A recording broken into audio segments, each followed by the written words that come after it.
You know, CG nearly got it exactly right when they did the changes to the Battle for Naboo Raid. All of the teams are so much better, so much easier, and so much quicker to get done. Apart from one.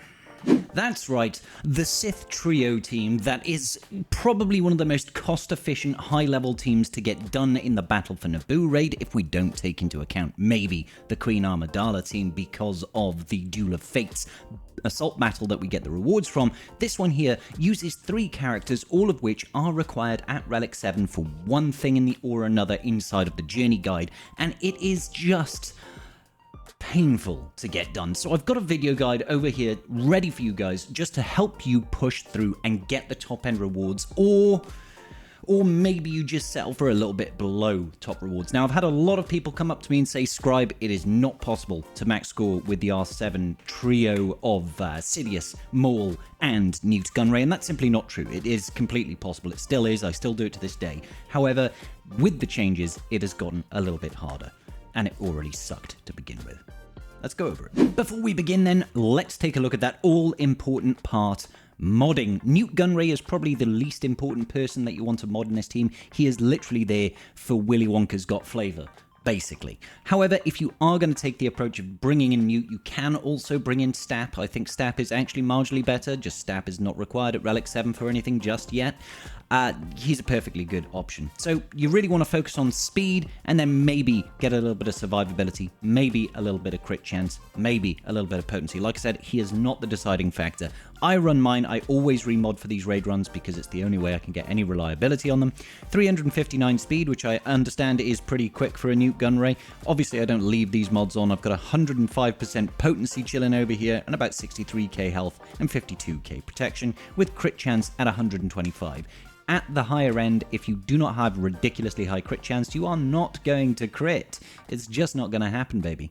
Alright, moving on. This is where things get interesting. So, we have got Darth Sidious. The reason we use Darth Sidious is very plain and evident. He is going to be bringing the pain. His leadership does actually activate if you have a separatist in the team, which is why we need to either have Newt or potentially Stab. Both work, both are necessary. Either or is necessary, realistically speaking. Now, he brings a lot of additional benefits to the team. Most importantly, his leadership gives us a chance to ramp our offense over time. Every time we critically hit, that is the solution. So what are we going for here? I've gone for offense and potency. I've done potency because he does actually put out a couple of dots which do trigger, and that's quite useful. We also get things like exposes from this gentleman. So again, we want to hit certain speed thresholds. I have him at 318 speed, and then it is literally as much offense and crit damage as you can chuck on this guy. The harder he hits, the better it's going to be, because sometimes you just don't do enough damage to kill the units, and that's the real deciding factor between do you complete the run or do you hit and rage. Okay, so his critical chance is at just below 93%. He's not going to have great critical chance. We're mostly going to be relying on the fact that leadership passes additional crit chance, and of course that we get advantage from Maul. So his physical damage over here is just under 10k at Relic 7, and we're rocking 318 speed as we previously stated. I've got his potency at about 90%. I don't know how valuable that is. This is just what has worked for me so far. Moving on to Darth Maul then. Darth Maul, the other star of the show. Once again, we have to take the exact same principle as we took in when we were looking at Sidious. What do we want? We want speed, and we want offense, and we want crit chance. Those are the important factors on this guy. You can see I'm rocking, 241 speed here. I know it sounds slow, but actually with an offense set and pumping as much offense as we possibly can, I do find 241 speed is important, or thereabouts. You want to make sure that he goes first before the enemy does in wave 1, okay? So you want to have Sidious go and then Maul go. Maul does actually get quite a big chunk of speed boost thanks to the modifiers in the raid. So 241 speed, health and protection really doesn't matter. Crit chance as high as you possibly can, guys. I've got 133.5 over here. He's going to gain a little bit of additional crit chance, but obviously the enemy's got ridiculous levels of crit avoidance. The higher the crit chance, the more likely you don't have to rely on advantage. It makes a big difference, guys. Every time we are critting, we are not only doing more damage, but also ramping our offense. So apart from that, we have got that crit damage triangle. It is necessary, and I'm rocking 10.6k physical offense. If you've got this setup, you are prepared to go through and get this at the max run. It just takes a little bit of practice. So we're going to look at the run, we're going to understand the run, and we're going to see if we can get you guys to get this max score as well. Let's roll it. Alrighty, so wave 1. This is kind of important, but thankfully it is sort of a quick restart if it doesn't go to plan. We're going to be using Nute Gunray's first special here, just to put a little bit of speed down, and then an AoE from Sidious. This is different to my original run. It's different because we didn't used to do this AoE. We've pumped up Maul's speed just a little bit, and we pumped up Sidious's damage output just a little bit, so we can try and defeat as many of this opening wave before they take a turn. Okay, so because the enemies got their new cooldowns increased, so they can't dispel your buffs at the start, that means we don't have advantage on Maul at the start when we do his AoE. It makes this intro a little bit harder. But what you're looking for, as many exposes on the board as possible, and then you go in with Maul's AoE, and hopefully you take out 2 or 3 units and you leave somebody a little bit peaky. That is going to trigger the unique that we have on Sidious, which means he's going to be gaining basically 100% turn meter and will take another turn. If that happens, you want to try and guarantee that you get a kill, so go for the weakest enemy if you can. Hopefully you defeat him. Booyah, that's going to give us another 45% turn meter, I think it is, for Sidious, so he's nearly going to take a turn again. We're in good standing here. Only 1 enemy, 2% on the enrage. We land that heal immunity, was great. We even got an extra crit here from Maul at the start. If he crits on a basic, he gets 100% turn meter, takes another turn. Really, really useful. That's why we want to pump that damage, pump that crit chance as high as possible. Okay, so now it's just down to the boss of the encounter, and booyah, more crits, more damage. Wave 1. Always in these waves, you want to try and focus down on the important units. That's going to be your droidicas and your staps, guys, okay? This wave 2 always has the charge modifier over here, guys. Always has that charge modifier. So they're going to take a bonus turn after each and every one of your turns. That can be a real pain if you do not take out key units like Droidica. You do not want him getting stuck in a loop of constantly getting into damage immunity. So take him out first. With Nute's ability, you want to use that second special. That second special will increase the cooldown on Droidica by 1. So even if he takes a bonus turn, he cannot roll up. So we've increased his cooldowns there. Wonderful. Now we're just going to spam those AoEs. Look at those exposes we've got. This is why I feel it's important to get that potency on him. Lots of exposes all across the board. Then we've got Maul coming up next, and you want to try and get that kill on that Droidica if at all possible. I'm doing the AoE here because even though we do not have advantage, we're probably going to crit at least once, and that's a good thing because that's going to raise our offense and make it easier for us to clear waves. So we actually got at least 2 critical hits there, and the Droidica is looking very, very peaky. So hopefully we can get back round and take out that Droidica super, super quick. So there we go, get the basic. Unfortunately, no heal immunity on that basic there. We're just going to do another basic over here, losing that Nute, not so bad. Sending out the exposes, get back round. Here we go, booyah. Another critical hit on Maul, basic, defeated that Droidica, which means he'll get 100% turn meter. Now, the enemy will go first because they do have a bonus turn, and bonus turn trumps bonus turn meter, but it does mean we'll go back round. We've got our advantage. Also, we must have had a good amount of turn meter on our Sidious. So if Sidious is over 60% turn meter and gains bonus 45% turn meter, he's actually going to take a turn before your Maul, which is actually really useful because that basic can land heal immunity on an enemy unit, which makes it easier for us to kill it with Maul. We do have advantage right now, so it's a guaranteed crit. We take out the weakest enemy, get 100% turn meter once again. AoEs whenever we can. We have got advantage right now, which basically means we're going to crit. That's going to keep ramping up our offense. Really, really valuable here, guys. All right, so once you've taken out the Droidica, it is a case of just try and take out the enemy team as quickly as possible. Whenever it's a charge modifier, you've really got to push through. Now we get into the first wave in which we can go up into space and use a fleet modifier. You always want to use on the third wave the very first one. It's going to give you that massively overpowered buff, which means you do massive amounts of damage on whatever ability you use there. You see we landed 99,000 damage on that stap over there. It didn't die, which is a big sag, but it's okay. I'm hoping that we'll actually have an AoE available.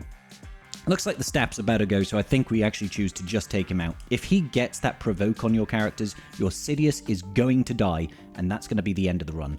Cannot let those staps take any turns. Alright, so Maul has still got his massively overpowered, and he does have advantage and offense up, so that's going to be looking pretty beautiful. We get the insta-kill on the basic, bonus turn, nearly defeated that unit. See, this is where offense and crit chance and all that damage comes into importance. The more we've managed to ramp up our offense, we could have one-tapped that B1 and gotten an additional 100% turn meter. You can see we don't have the charge modifier, we just have the quick modifier over here, so we would have actually taken an extra turn there and made things a little bit easier. So just spreading around that, that was probably a mistake, truth be told. I probably should have left that guy for Maul to basic. Spreading around the extortion, get that speed down, more AoEs when we can, always try to AoE with Sidious, because all those AoEs means more chance at crits, means more offense ramping as quickly as possible. Alright, so hopefully we get a turn here with Maul in a second, and we're going to just try and take out one unit at a time. I'm still using that AoE even though we do not have advantage. Want to get those crits. If you've got good crit chance, you've got a good chance of ramping your offense even further. Doing AoE damage makes it a little bit easier for us to take out some additional units.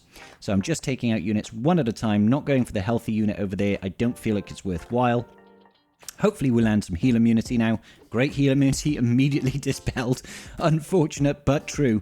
And we did next to no damage there on that basic. This is one of the problems with the Maul team. It's like the start, it takes a long time to ramp up. But if you can keep getting those crits, if you can keep getting those hits in, you will eventually get it. So still using the AoEs here, even though we're about to go into another wave.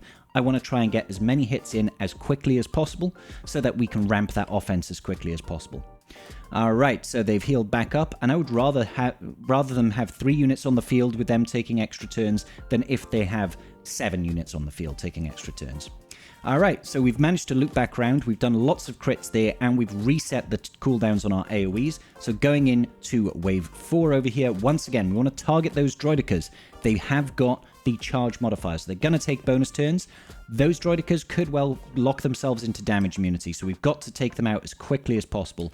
Nice big AoE there coming out of Sidious. We do have a lot of exposes across the board, so hopefully we take out at least one droidica with this AoE. No such luck, we didn't land the crits on them, but we did kill some units, and that's going to pass some turn meter over to our Sidious. So, droidicas are going to roll up now. Not a whole lot we can do about that. We did not get lucky on our critical hits there with the AoE. So we're just going to have to bide our time and hopefully get a lot of kills on basics with Maul to take additional turns. Now, I'm targeting the one that has got the most amount of turn meter because I want to try and get rid of him so he doesn't actually take a turn. Let's see how that goes. Nearly defeated him, and then he died of dots. See, the dots do trigger. Now, an extra turn here against that lone B1. We've got both droidicas available. We've got advantage and offense up on our Maul. Perfect timing here to get that AoE out. Boom. So unlucky not killing that second droidica there. So this is going to waste a lot of our enrage right now. You can see we're up to 70%, so things don't look massively pretty, but we're going to push through anyway.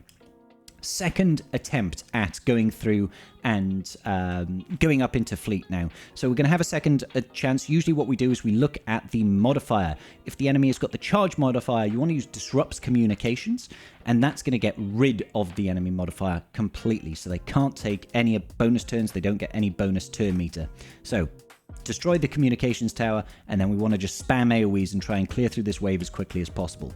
So the only difference here I'm doing is if you have used Disrupt Communications and there's no modifier on the enemy, this is a really good opportunity for you to try and save Maul's AoEs, reset the cooldowns on Sidious by defeating enemies with low health on basics with Maul, okay?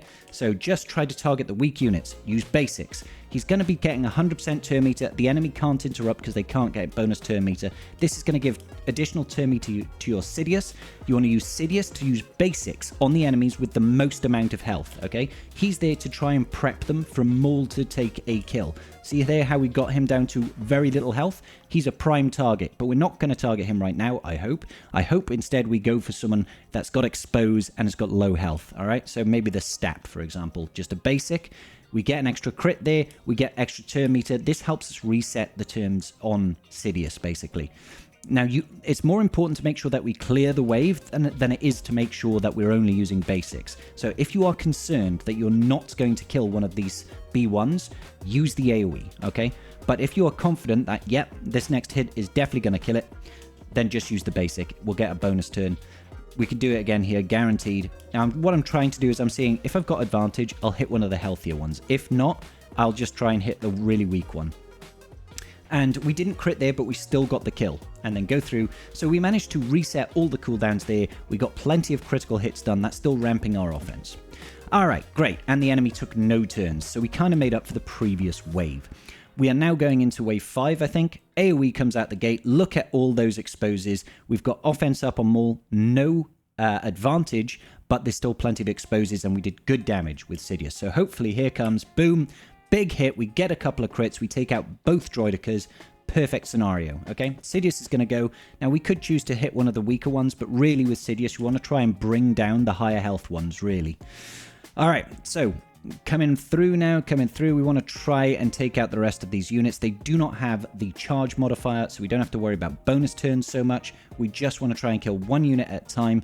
Hopefully your Maul has ramped up enough offense to do really, really good damage and practically one-shot units. Still going to AoE here, 3 units. That's 3 instances of critical hits. That's more offense that we're raising there. Okay, I'm probably not going to AoE here, I imagine.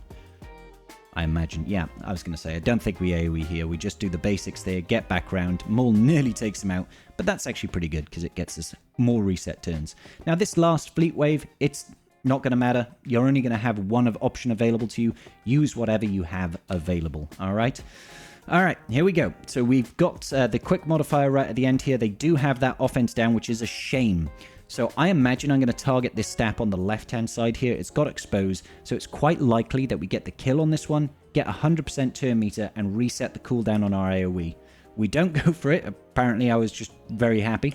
And we get a nice big AoE, and everybody dies. This is the sort of thing that you need to, and the only way you get to do that sort of thing is if you have raised your offense enough in the earlier waves. All right, you have to have done those critical hits. You have to have already got that damage ramped up by this point. All right, let's keep going then. We're going around into the final wave here at Relic 7. You want to focus down the droidicas no matter what. If you have got this far, you should, provided you're not in rage, we're on 96% right now, so it was close. Provided you're not in rage, this wave should not be able to beat you. Even if they take out Sidious at this point, Maul should be able to just tank all of the damage, and eventually you will clear through. It is a bit of a pain this wave, but it is what it is, especially if they've got that charge modifier. Can be a real pain in the bum, because they're just going to take turns after turns. So we could get stuck behind this droidica for a long time now, because it has charge, and it's the only person that's going to take bonus turns. After every single attack, it's going to take a bonus turn and a bonus turn. You still want to be spamming your specials when you can to try and break through. But there you go, guys. 100%, you can still get the max score with this trio team. It's just a bit more of a pain. And that is going to about do it for today's episode, ladies and gentlemen. I hope it was useful to you. If it was, please do give a like and a comment down below. Share it with your guild, share it with your friends, and let them all know that your boy Scribble's still got your back. You know what I mean? I will see you all in the very next video. Peace out, and may the Force be with you.